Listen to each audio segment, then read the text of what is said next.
name is Jason Milligan. I'm the testing technician for the USBC Specifications and Certifications Department. Cool. And Jason's here going to show us about ball testing. What we're looking at here is the gamut of tests that a bowling ball will go through before it's approved.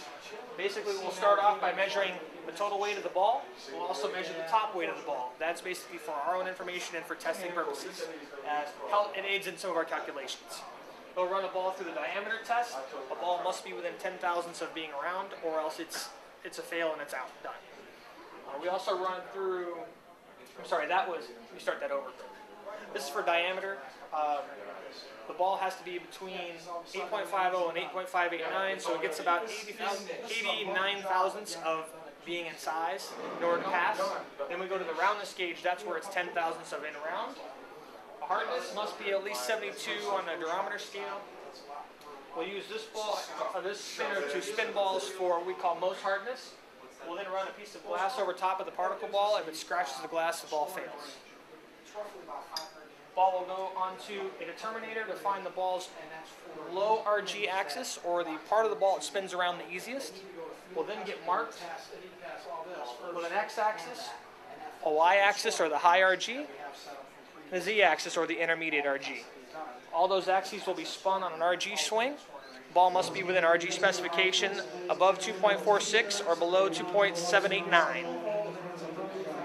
Once they're off the RG, they'll go to a dry lane coefficient of friction. The ball's put into a ball sled here, drug across a dry lane panel. We'll take that drag 8 different times. Get a graph that pops up like that. Once the graph is measured, we can calculate that through a calculation on the computer, and it'll let us know if it is within spec or without a spec. The ball will then go to the coefficient of restitution. Here we have a ball. We will start at the top of the ramp, roll it down through the chamber, knocking the pin out of the chamber. Sensors will calculate the speed of the pin and speed of the ball after contact. It also spits out a calculation that will let us know if the ball is within specification. We'll then run the ball through our service factory, sanding the ball to 500 grit, and then we'll run it under these profilometers. Think of this as a large record player needle that will be taken across the surface of the ball. What it does is shows us the height of the peaks of the ball, the separation of the peaks of the ball, and gives us our total RA, or surface roughness. If the ball is too high of surface roughness, the ball fails, and that's the end of our test.